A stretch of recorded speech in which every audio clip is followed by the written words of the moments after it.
एक समय की बात है, एक बहुत ही ज्ञानी पंडित था। वह अपने एक बचपन के घनिष्ठ मित्र से मिलने के लिए किसी दूसरे गांव जा रहा था, जो कि बचपन से ही गूंगा व एक पैर से अपाहिज था। उसका गांव काफी दूर था और रास्ते में कई और छोटे छोटे गांव भी पड़ते थे। पंडित अपनी धुन में चला जा रहा था कि रास्ते में उसे एक आदमी मिल गया, जो दिखने में बड़ा ही हष्टपुष्ट था। वह भी पंडित के साथ ही चलने लगा। पंडित ने सोचा कि चलो अच्छा ही है, साथ साथ चलने से रास्ता जल्दी कट जाएगा। पंडित ने उस आदमी से उसका नाम पूछा तो उस आदमी ने अपना नाम महाकाल बताया। पंडित को ये नाम बड़ा अजीब लगा, लेकिन उसने नाम के विषय में और कुछ पूछना उचित नहीं समझा। दोनों धीरे धीरे चलते रहे। तभी रास्ते में एक गांव आया। महाकाल ने पंडित से कहा, तुम आगे चलो, मुझे इस गांव में एक संदेशा देना है। मैं तुमसे आगे मिलता हूँ। ठीक है कहकर पंडित अपनी धुन में चलता रहा। तभी एक भैंसे ने एक आदमी को मार दिया और जैसे ही भैंसे ने आदमी को मारा, लगभग तुरंत ही महाकाल वापस पंडित के पास पहुँच गया। चलते चलते दोनों एक दूसरे गांव के बाहर पहुँचे, जहाँ एक छोटा सा मंदिर था। ठहरने की व्यवस्था ठीक लग रही थी और क्योंकि पंडित के मित्र का गांव अभी काफी दूर था, साथ ही रात्रि होने वाली थी, सो पंडित ने कहा, रात्रि होने वाली है, पूरा दिन चले हैं, थकावट भी बहुत लग रही है, इसलिए आज की रात हम इसी मंदिर में रुक जाते हैं। भूख भी लगी है, सो भोजन भी कर लेते हैं और थोड़ा विश्राम करके सुबह फिर से प्रस्थान करेंगे।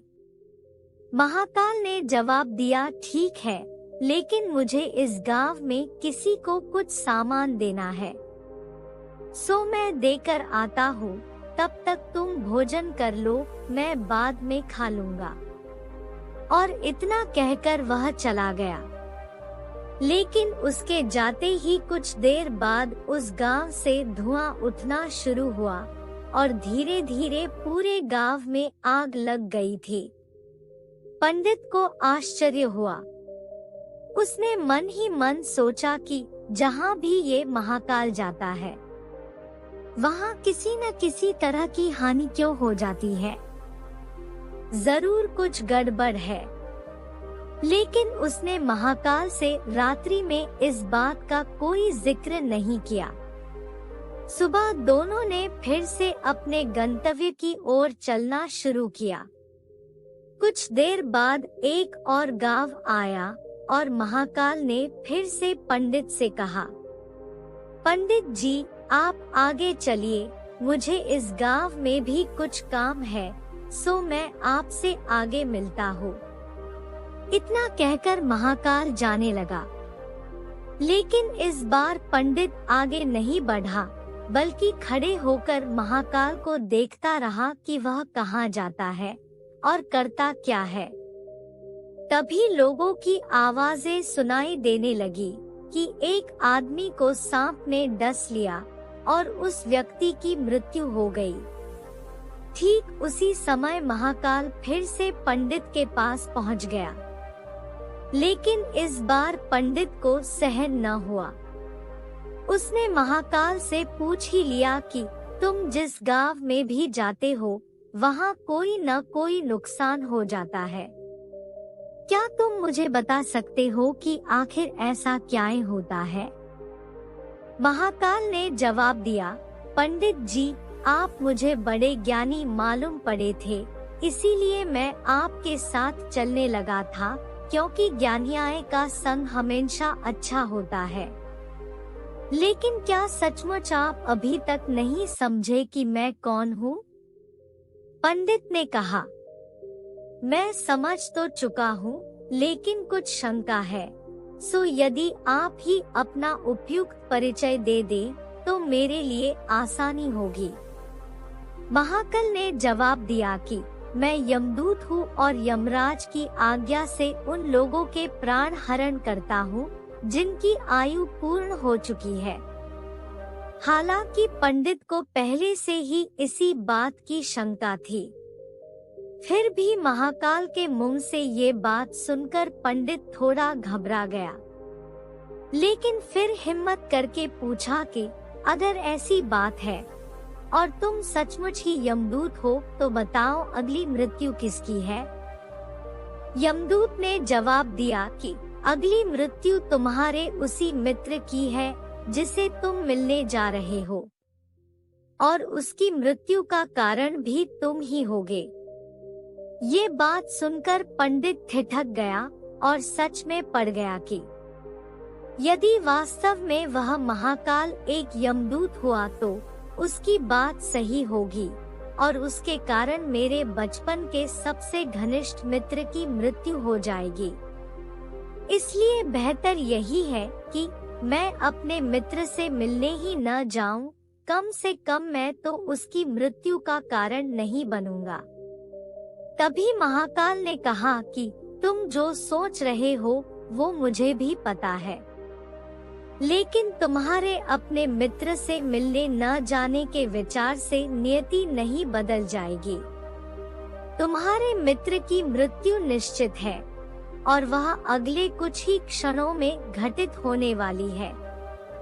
महाकाल के मुख से ये बात सुनते ही पंडित को झटका लगा, क्योंकि महाकाल ने उसके मन की बात जान ली थी, जो कि किसी सामान्य व्यक्ति के लिए तो संभव ही नहीं थी। फलस्वरूप पंडित को विश्वास हो गया कि महाकाल सचमुच यमदूत ही है। इसलिए वह अपने मित्र की मृत्यु का कारण न बने, इस हेतु वह तुरंत पीछे मुड़ा और फिर से अपने गांव की तरफ लौटने लगा। परंतु जैसे ही वह मुड़ा, सामने से उसे उसका मित्र उसी की ओर तेजी से आता हुआ दिखाई दिया, जो कि पंडित को देखकर अत्यधिक प्रसन्न लग रहा था। अपने मित्र के आने की गति को देख पंडित को ऐसा लगा जैसे कि उसका मित्र काफी समय से उसके पीछे पीछे ही आ रहा था। क्योंकि वह बचपन से ही गूंगा व एक पैर से अपाहिज था, इसलिए न तो पंडित तक पहुंच पा रहा था और न ही पंडित को आवाज देकर रोक पा रहा था। लेकिन जैसे ही वह पंडित के पास पहुंचा, अचानक न जाने क्या हुआ और उसकी मृत्यु हो गई। पंडित हक्का बक्का सा आश्चर्य भरी नजरों से महाकाल की ओर देखने लगा, जैसे कि पूछ रहा हो कि आखिर हुआ क्या उसके मित्र को। महाकाल पंडित के मन की बात समझ गया और बोला, तुम्हारा मित्र पिछले गांव से ही तुम्हारे पीछे पीछे आ रहा था, लेकिन तुम समझ ही सकते हो कि वह अपाहिज व गूंगा होने की वजह से ही तुम तक नहीं पहुंच सका। उसने अपनी सारी ताकत लगाकर तुम तक पहुंचने की कोशिश की, लेकिन बुढ़ापे में बचपन जैसी शक्ति नहीं होती शरीर में। इसलिए हृदयाघात की वजह से तुम्हारे मित्र की मृत्यु हो गई और उसकी वजह हो तुम, क्योंकि वह तुमसे मिलने हेतु तुम तक पहुंचने के लिए ही अपनी सीमाओं को लांघते हुए तुम्हारे पीछे भाग रहा था। अब पंडित को पूरी तरह से विश्वास हो गया कि महाकाल सचमुच ही यमदूत है और जीवों के प्राण हरण करना ही उसका काम है। चूंकि पंडित एक ज्ञानी व्यक्ति था और जानता था कि मृत्यु पर किसी का कोई बस नहीं चल सकता, वह सभी को एक न एक दिन मरना ही है। इसलिए उसने जल्दी ही अपने आप को संभाल लिया, लेकिन सहसा ही उसके मन में अपनी स्वयं की मृत्यु के बारे में जानने की उत्सुकता हुई। इसलिए उसने महाकाल से पूछा, अगर मृत्यु मेरे मित्र की होनी थी तो तुम शुरू से ही मेरे साथ क्यों चल रहे थे? महाकाल ने जवाब दिया, मैं तो सभी के साथ चलता हूँ और हर क्षण चलता रहता हूँ, केवल लोग मुझे पहचान नहीं पाते, क्योंकि लोगों के पास अपनी समस्याओं के अलावा किसी और व्यक्ति, वस्तु या घटना के संदर्भ में सोचने या उसे देखने समझने का समय ही नहीं है। पंडित ने आगे पूछा, तो क्या तुम बता सकते हो कि मेरी मृत्यु कब और कैसे होगी? महाकाल ने कहा, हालांकि किसी भी सामान्य जीव के लिए ये जानना उपयुक्त नहीं है, क्योंकि कोई भी जीव अपनी मृत्यु के संदर्भ में जानकर व्यथित ही होता है। लेकिन तुम ज्ञानी व्यक्ति हो और अपने मित्र की मृत्यु को जितनी आसानी से तुमने स्वीकार कर लिया है, उसे देख मुझे ये लगता है कि तुम अपनी मृत्यु के बारे में जानकर भी व्यथित नहीं होगे। सो तुम्हारी मृत्यु आज से ठीक 6 माह बाद आज ही के दिन, लेकिन किसी दूसरे राजा के राज्य में फांसी लगने से होगी। और आश्चर्य की बात ये है कि तुम स्वयं खुशी से फांसी को स्वीकार करोगे। इतना कहकर महाकाल जाने लगा, क्योंकि अब उसके पास पंडित के साथ चलते रहने का कोई कारण नहीं था। पंडित ने अपने मित्र का यथास्थिति जो भी कर्मकांड संभव था किया और फिर से अपने गांव लौट आया। लेकिन कोई व्यक्ति चाहे जितना भी ज्ञानी क्यों न हो, अपनी मृत्यु के संदर्भ में जानने के बाद कुछ तो व्यथित होता ही है और उस मृत्यु से बचने के लिए कुछ न कुछ तो करता ही है। सो पंडित ने भी किया। चूंकि पंडित विद्वान था, इसलिए उसकी ख्याति उसके राज्य के राजा तक थी। उसने सोचा कि राजा के पास तो कई ज्ञानी मंत्राई होते हैं और वे उसकी इस मृत्यु से संबंधित समस्या का भी कोई न कोई समाधान तो निकाल ही देंगे। इसलिए वह पंडित राजा के दरबार में पहुंचा और राजा को सारी बात बताई। राजा ने पंडित की समस्या को अपने मंत्रियों के साथ बांटा और उनसे सलाह मांगी। अंत में सभी की सलाह से ये तय हुआ कि यदि पंडित की बात सही है तो जरूर उसकी मृत्यु 6 महीने बाद होगी। लेकिन मृत्यु तब होगी जबकि वह किसी दूसरे राज्य में जाएगा। यदि वह किसी दूसरे राज्य में जाए ही न तो मृत्यु नहीं होगी। ये सलाह राजा को भी उपयुक्त लगी। सो उसने पंडित के लिए महल में ही रहने हेतु उपयुक्त व्यवस्था करवा दी। अब राजा की आज्ञा के बिना कोई भी व्यक्ति उस पंडित से नहीं मिल सकता था, लेकिन स्वयं पंडित कहीं भी आ जा सकता था, ताकि उसे ये न लगे कि वह राजा की कैद में है। हालांकि वह स्वयं ही डर के मारे कहीं आता जाता नहीं था। धीरे धीरे पंडित की मृत्यु का समय नजदीक आने लगा और आखिर वह दिन भी आ गया जब पंडित की मृत्यु होनी थी। तो जिस दिन पंडित की मृत्यु होनी थी, उससे पिछली रात पंडित डर के मारे जल्दी ही सो गया, ताकि जल्दी से जल्दी वह रात और अगला दिन बीत जाए और उसकी मृत्यु टल जाए।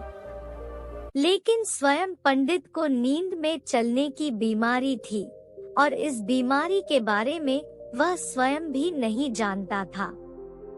इसलिए राजा या किसी और से इस बीमारी का जिक्र करने अथवा किसी चिकित्सक से इस बीमारी का इलाज करवाने का तो प्रश्न ही नहीं था।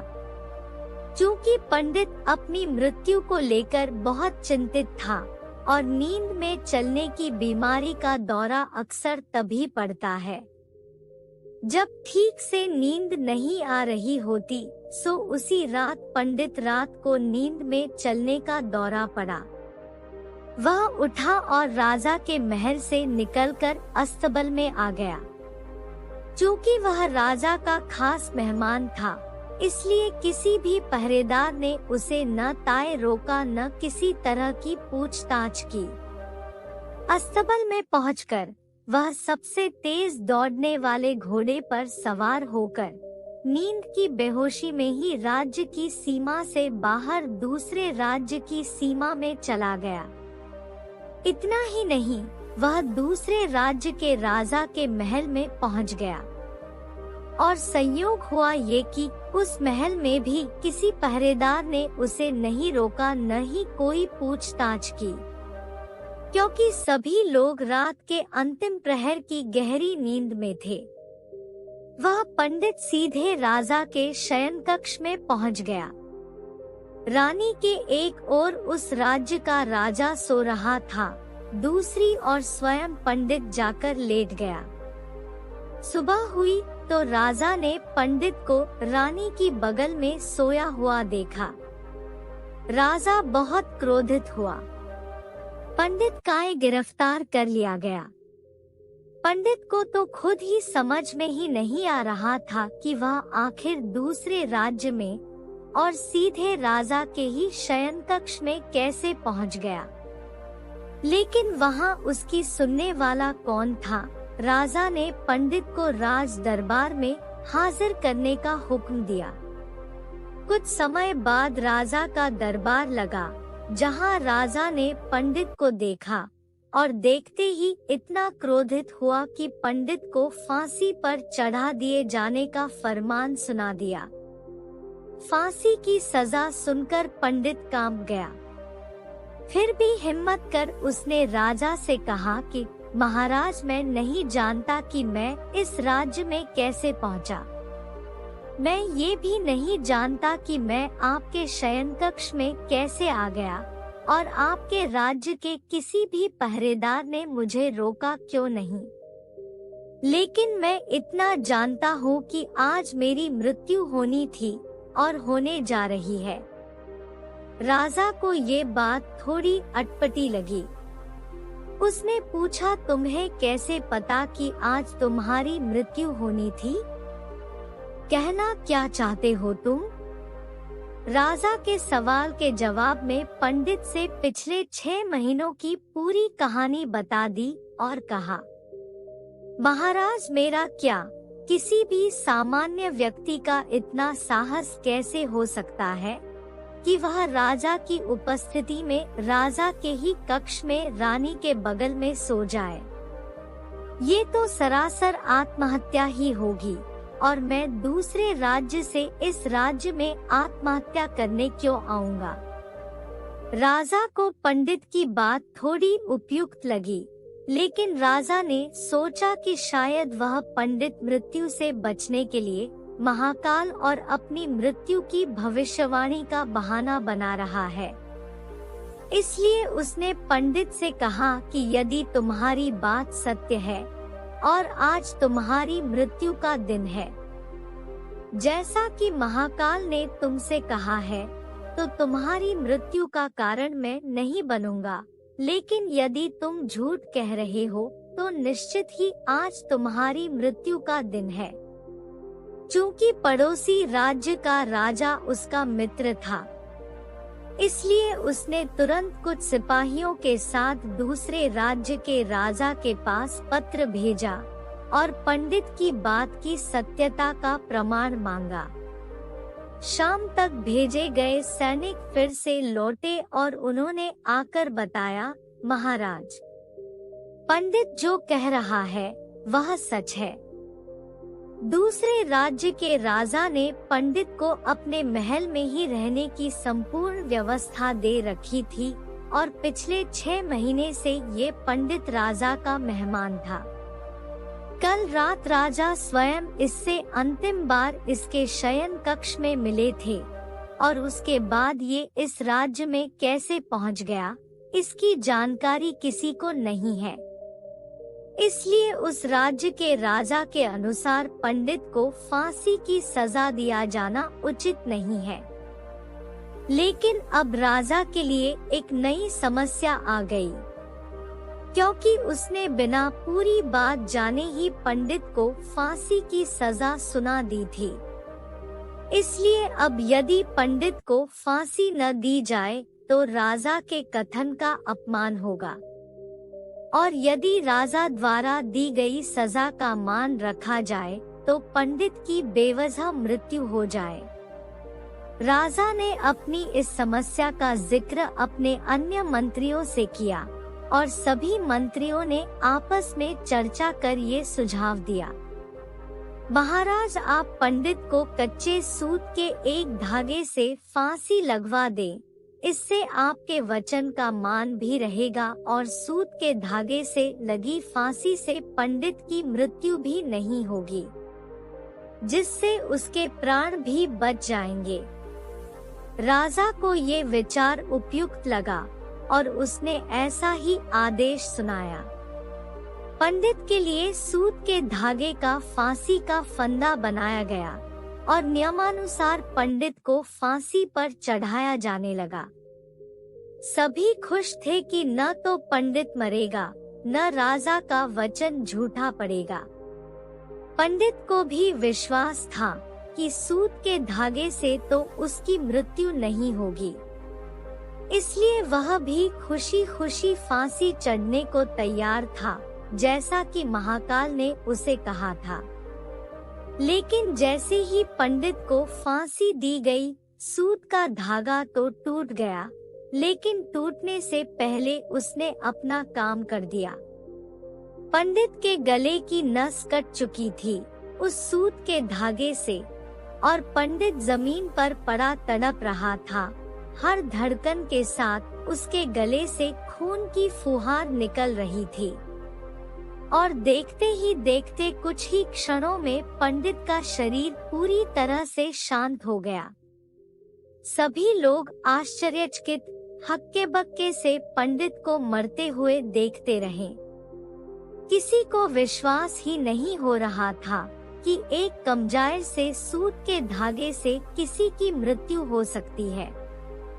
लेकिन घटना घट चुकी थी, नियति ने अपना काम कर दिया था। जो होना होता है वह होकर ही रहता है। हम चाहे जितनी सावधानियां बरते या चाहे जितने उपाय कर लें, लेकिन हर घटना और उस घटना का सारा ताना बाना पहले से निश्चित है, जिसे हम रत्ती भर भी इधर उधर नहीं कर सकते। इसीलिए ईश्वर ने हमें भविष्य जानने की क्षमता नहीं दी है, ताकि हम अपने जीवन को ज्यादा बेहतर तरीके से जी सकें।